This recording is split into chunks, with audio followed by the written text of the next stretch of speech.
Eu não tinha muitas certezas na minha, eu não tinha pais amorosos e compreensivos e eu tinha certeza de que eles não ficariam felizes ao saberem que teriam um neto, mas uma das poucas coisas que eu sabia era que amavam meu bebê e que eu queria muito ser mãe.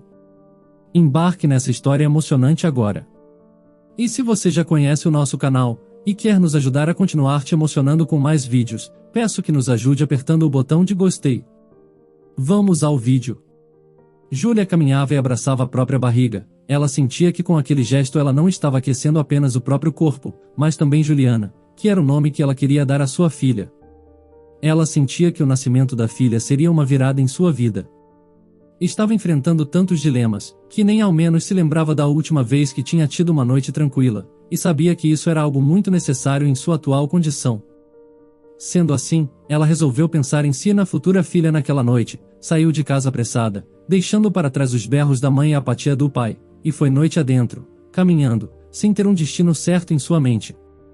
Antes de sair, ela ainda tinha ouvido sua mãe gritar, agressivamente: "Vai e não volte então, se você é assim tão dona do seu nariz." Ela tinha saído e sentido suas lágrimas quentes rolarem, e a noite estava muito fria. Mesmo assim ela continuou a andar. Júlia continuava a andar e desejava, cada vez, ter pegado um casaco antes de sair de casa, ao invés de sair apenas com a camiseta que vestia. Ela não conseguia acreditar que toda aquela discussão horrível tinha resultado de uma notícia tão bela. Ela ainda se lembrava de ter chegado em casa naquela manhã, animada e sorridente, e dito aos pais: "É uma menina, a médica me confirmou. Mãe, pai, vocês terão uma netinha. Ela vai se chamar Juliana." Júlia tinha visto os movimentos sutis que se seguiram ao seu comunicado, o seu pai apertando com mais força o controle da televisão, evitando olhar em sua direção, e fingindo de forma patética que ninguém havia dito nada. Era doloroso ser tratada daquela maneira, mas o pior veio de sua mãe, que estava na pia. Júlia viu a mãe desligar a torneira devagar, em seguida secou as mãos em seu próprio avental e só então se virou para ela. O rosto de sua mãe era como uma máscara de raiva controlada. Júlia sabia reconhecer muito bem aquele semblante, pois tinha crescido com ela, que era extremamente passivo-agressiva. Júlia várias vezes se perguntava se sua mãe tinha algum transtorno mental ou se era apenas má. Ela se lembrava de que desde criança ela era extremamente violenta, e embora se esforçasse, ela não conseguia se lembrar de momentos que tinha recebido o carinho de sua mãe. Sua mãe então perguntou, de uma forma extremamente ameaçadora: "Quem te levou até ao médico?" Júlia então respondeu em voz baixa que tinha ido sozinha. Sua mãe então deu um riso de escárnio. Júlia, de cabeça baixa, se arrependeu de ter falado sobre o resultado de sua ultrassonografia. Ela então caminhou até seu quarto, mas foi barrada por sua mãe, que se interpôs em sua frente, e disse de forma maldosa: "Então quer dizer que é uma bastardinha aí na sua barriga?" Júlia então respondeu: "Por favor, mãe, não a chame assim." Isso pareceu ser encarado como um desafio para a mulher, que disse: "E como eu deveria chamar? Como se chama uma criança que vai nascer sem um pai, fruto de um relacionamento destruído que não deveria nem mesmo ter se iniciado?" Júlia continuava de cabeça baixa, não respondendo à mãe, que continuou a falar: "Um relacionamento entre dois idiotas. Porque é isso que você é, Júlia, uma idiota. Eu não consigo entender como eu dei à luz uma pessoa como você, isso parece mais um castigo. Desde que você estava na minha barriga, Júlia, eu sabia que você era uma decepção, e até hoje você não me provou o contrário." Júlia, sentindo suas pernas tremerem, olhou ao redor, na esperança de que seu pai fosse dizer alguma coisa, mas da mesma forma que tinha acontecido diversas vezes, ele nem ao menos se mexeu. Seu pai continuava encarando a televisão. Júlia então murmurou um pedido de desculpas à mãe, tentando acabar com aquela situação e simplesmente ir até o seu quarto, deitar-se em sua cama e colocar os seus fones de ouvidos, tentando fugir daquela realidade. Porém, sua mãe continuava à sua frente, a desafiando a dizer alguma coisa. Era assim que Júlia se sentia frequentemente, desafiada por sua mãe, ao invés de amada. E sua mãe finalmente conseguiu o que queria, quando disse a Júlia: "E eu tenho certeza, Júlia, de que a sua filha vai ser uma enorme decepção também, assim como você." Júlia então levantou a cabeça, olhando nos olhos da mãe e disse: "Ela nunca será uma decepção, pois não terá uma mãe como você." Júlia nem mesmo tinha fechado a boca, quando sua mãe lhe desferiu um tapa em sua face com tamanha força, que Júlia teve certeza, naquele mesmo instante, de que aquilo deixaria uma marca.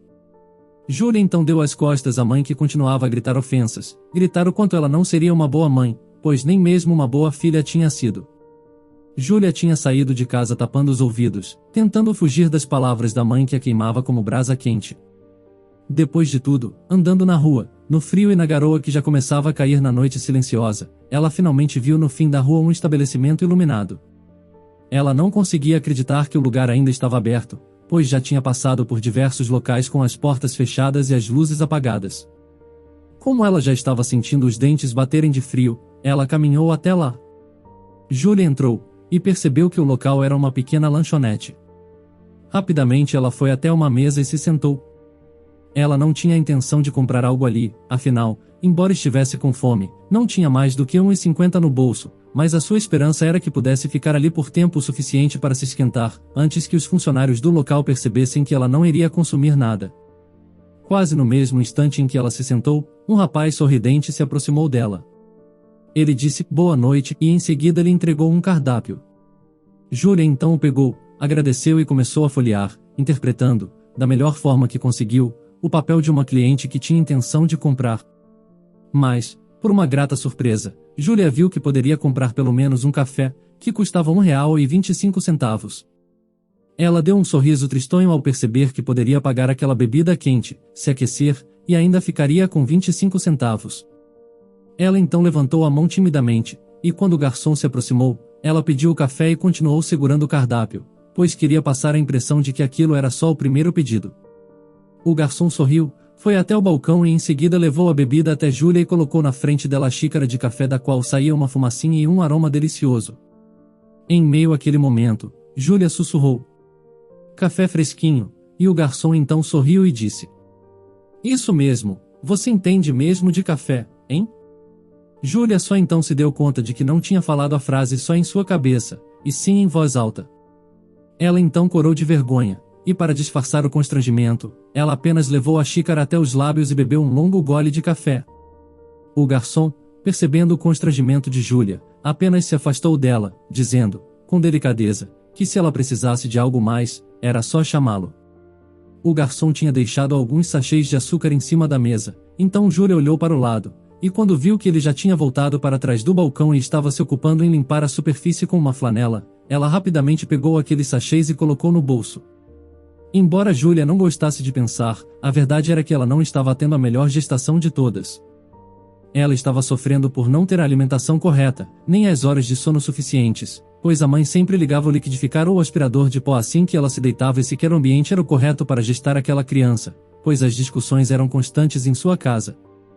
Enquanto pensava nisso, Júlia levou a mão ao rosto e sentiu ali a marca dos dedos da mãe, uma impressão da agressão que tinha sofrido mais cedo. Lembrar daquilo fez Júlia se lembrar das palavras da mãe e aquilo, em soma com os sentimentos à flor da pele que a gravidez causava, fez Júlia voltar a chorar. Enquanto chorava, ela se pegou lembrando de sua falecida avó Francisca.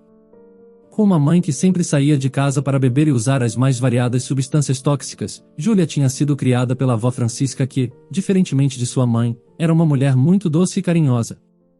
Francisca frequentemente dizia a Júlia que ela era uma garota especial e que a amava muito e as duas passavam longos momentos juntos. Francisca lia livros para Júlia antes de ela dormir, passava momentos com a neta conversando ou brincando de blocos de construir e de bonecas, e as duas passavam horas cozinhando bolos e biscoitos. Júlia se lembrava de momentos bons que tinha passado ao lado da avó usando moldes, e fazendo biscoitos dos mais diversos tipos, em formas de gatinhos, de árvores e de corações. E se lembrava de que, todos os dias, as duas terminavam as suas tardes com uma xícara de café quente sentadas à varanda, e a lembrança do aroma maravilhoso do café de sua avó se mesclou ao mesmo cheiro emanado da xícara que estava à sua frente na mesa do restaurante, e por isso ela começou a chorar. Vendo a cena, preocupado com a jovem, o garçom foi até a mesa de Júlia, pois mesmo que ela estivesse tentando disfarçar a barriga, ele reconheceu que ela provavelmente estava grávida. Ele até mesmo pensou em questionar se ela queria mesmo o café, pois ele imaginava que aquilo não fizesse bem ao bebê, mas soube ficar no seu lugar de empregado e não quis se intrometer na vida da jovem que ele nem mesmo conhecia. Porém, ao vê-la chorando, ele sentiu que deveria entender melhor aquela situação. O garçom então chegou próximo a Júlia, colocou a mão em seu ombro e disse: "Moça, Está tudo bem com você? Júlia, levemente assustada com a proximidade do garçom, tentou dizer que estava tudo bem, mas ela não conseguiu mais segurar os seus sentimentos e apenas continuou a chorar a ponto de soluçar. O garçom, tentando ajudar, disse: "O meu nome é Enzo. Aconteceu alguma coisa?" Como Júlia não respondeu, tentando ajudar, ele foi até o balcão, pegou um pedaço de torta de pêssego e serviu a ela. Delicadamente tentando acalmá-la, Enzo disse: "Olha, eu não sei o que está acontecendo, mas eu sei que essa torta de pêssego já ajudou muita gente em momentos difíceis, até mesmo eu já comi um pedaço para melhorar o meu humor. Prova, só um pedacinho, aqui, pega a colher." Júlia, embora estivesse com fome, não queria comer e não ter como pagar a refeição, tudo o que ela menos precisava era mais um sermão, então ela apenas murmurou: "Eu não tenho dinheiro." Entretanto, Enzo disse que ele estava servindo a ela e não vendendo. Júlia então deixou que a fome vencesse a sua dúvida, pegou a colher da mão de Enzo e comeu em garfadas generosas. Conforme comia, ela ia se sentindo cada vez melhor, e sorriu ao constatar que realmente era uma torta deliciosa. Enzo via Júlia comer, e só então se deu conta de que o motivo de uma mulher grávida, visivelmente com fome, comprar apenas uma xícara de café, só podia ser porque ela não tinha dinheiro para nada além disso. Mas, mesmo constatando isso, Enzo não falou nada para evitar constrangimento a Júlia, que já estava bem tímida. Ao terminar de comer, Júlia ainda bebeu mais um gole de café antes de afastar a xícara. Ela então se virou para Enzo e agradeceu. Ela então entregou a ele uma moeda de R$1 e uma de 50 centavos e disse: "Eu sinto muito, mas é tudo que tenho, de verdade. Eu agradeço a torta, ela realmente melhorou meu humor." Júlia então disse seu nome, limpando as lágrimas e dando um sorriso tímido para Enzo, ao qual ele retribuiu. Ela então se levantou com ligeira dificuldade e Enzo rapidamente segurou seu braço ajudando-a. Júlia então agradeceu a Enzo e foi em direção à saída, mas assim que chegou percebeu que a garoa tinha evoluído para uma forte chuva. Ela até pensou em sair, mas quando colocou o pé para fora, Enzo disse às suas costas: "Olha, está chovendo muito, eu acho que não é nem um pouco seguro sair nesse clima. Por que você não fica aqui até a chuva passar?" Júlia então ficou em dúvida, mas percebendo isso, Enzo disse: "Por favor, assim eu não fico sozinho." Eu não queria dizer isso, mas tenho muito medo dos trovões. Júlia percebeu que Enzo tinha dito isso apenas para evitar que ela saísse na chuva, e só por isso ela decidiu ficar e voltar para dentro do restaurante. Ela voltou e se sentou à mesa novamente, mas assim que fez isso, duvidou se tinha tomado a melhor decisão, porque ela se sentiu ligeiramente constrangida ao ficar a sós com Enzo, um rapaz que ela mal conhecia. Então, para tentar diminuir aquele estranhamento, ela perguntou: "Então, como é trabalhar aqui?" Enzo então respondeu que era legal, que era meio monótono, mas ele tentava se ocupar, sempre fazendo alguma coisa. Ele então pensou um pouco, e completou dizendo: "Mas acho que não vai durar muito, sabe? As coisas não vão bem e talvez tenhamos que fechar as portas." Júlia então disse que lamentava e que o lugar era muito legal. Enzo então sorriu e respondeu: "Obrigado, eu fico muito feliz. Eu vou levar isso até meu pai, ele tem estado bem para baixo desde que os lucros começaram a diminuir e tem cogitado fechar as portas. Ele raramente vem aqui, mas eu ainda continuo. Eu fico aqui e falo para ele para tentarmos um pouco mais, e bem, estou tentando fazer isso dar certo. O meu pai investiu tudo aqui, é o sonho dele. Eu nem consigo imaginar fechar esse restaurante." Júlia percebeu o quanto Enzo ficou triste ao contar a história e ela mesma ficou melancólica, mas logo disse: "Bom, eu acho que me dar o pedaço de torta não te ajudou em nada, né?" Enzo então abriu um sorriso, e Júlia ficou feliz ao perceber que sua artimanha tinha funcionado. Os dois continuaram a conversar e levaram a conversa para outros lados para deixar o clima mais leve.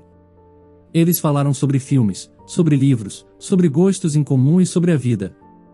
Enzo contou a Júlia que cresceu apenas com seu pai, após sua mãe falecer quando ele ainda era um bebê. Ele amava o pai. Desde sempre, seu pai fez de tudo para dar a ele tudo do bom e do melhor. Conforme foi crescendo, ele e o pai continuaram muito próximos e decidiram que uniriam o seu hobby, que era cozinhar, a um trabalho. Então eles juntaram as suas economias e decidiram abrir um restaurante.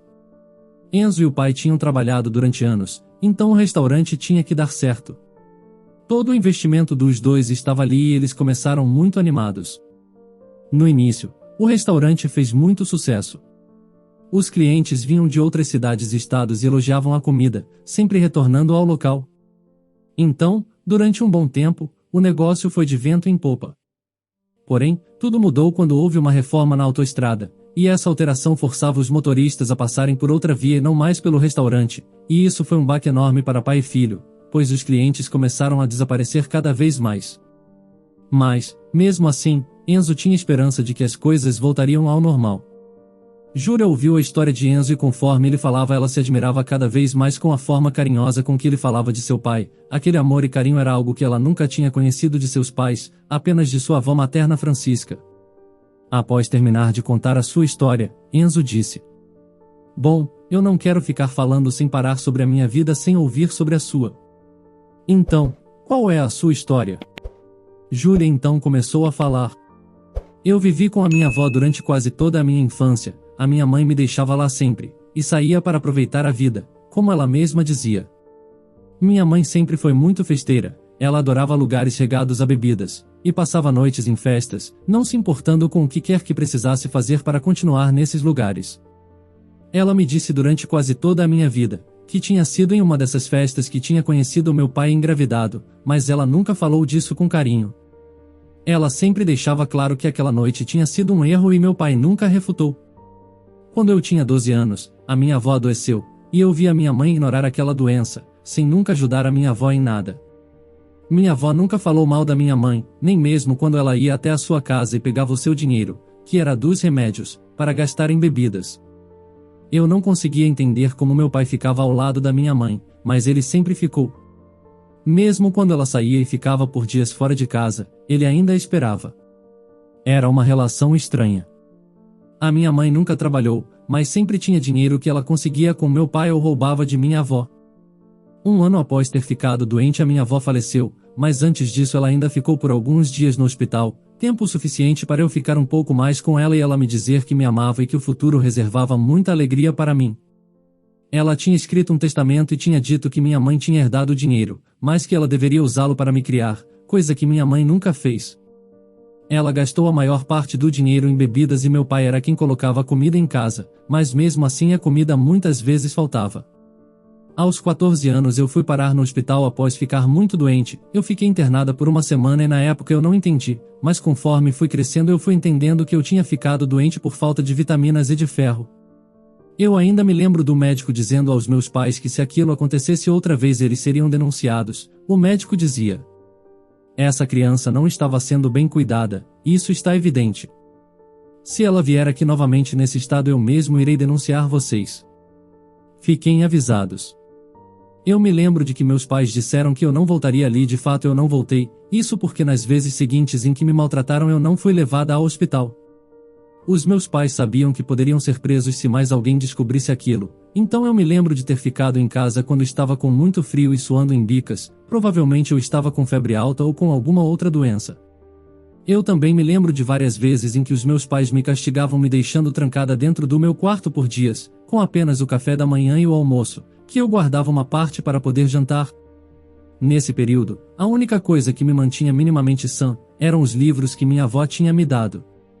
Eu lia todos, exceto um que eu tinha lido várias vezes com ela, um livro que falava de um cachorrinho. Eu tinha lido esse livro tantas vezes com ela que era doloroso sequer olhar para ele, então eu apenas o deixava guardado como uma peça rara de um museu. O pior desse período era quando eu voltava para a escola. As pessoas perguntavam o que tinha acontecido, por que eu tinha faltado durante tantos dias seguidos e eu apenas dizia que tinha estado doente. Isso se tornou tão frequente que repeti de ano, eu tinha faltas demais e é claro que meus pais me culparam por isso, mesmo que a culpa tenha sido deles. Júlia parou de falar por um momento para respirar. Apesar de estar frio, ela suava ao se lembrar do passado turbulento e sombrio. Ela levou as mãos trêmulas até a xícara e gotas de café respingaram para os lados, em sua roupa e na mesa, e Júlia repetidamente se desculpou, e limpou a mesa com alguns guardanapos. Ela limpava rapidamente, preocupada em deixar a superfície limpa, enquanto tremia e derrubava mais café. Até que Enzo se aproximou dela, pegou a xícara de suas mãos delicadamente e disse: "Calma, não é nada demais, não precisa limpar a mesa, Júlia, está tudo bem. Júlia então voltou a chorar, com aquele simples ato de gentileza vindo de Enzo. Ela não estava acostumada a ouvir palavras tão gentis desde que Francisca havia partido. E para Enzo ficou claro que a forma de agir de Júlia, sempre tentando consertar até os pequenos erros, mesmo que fossem apenas algumas gotas de café sobre a mesa, eram consequência de uma vida de maus tratos, de vetos e repreensões constantes provindas de seus pais, se é que merecem esse título, Enzo pensou com raiva. Enzo então pegou a flanela com que estava limpando o balcão e limpou a mesa. Ele também pegou o café e disse que iria esquentá-lo. Ele levou a xícara até o micro-ondas, esquentou a bebida e então a devolveu para Júlia, que apenas usou a xícara para aquecer as mãos e disse sorrindo: "Acho melhor eu evitar muita cafeína." Enzo retribuiu o sorriso e disse: É uma boa decisão." Júlia então disse: "Desculpe te fazer ouvir a minha história, eu sei que ela é muito turbulenta e você não precisa ouvir, podemos falar de outras coisas." Mas Enzo respondeu: "Eu gostaria de ouvir, Júlia, na verdade, eu quero muito ouvir a sua história."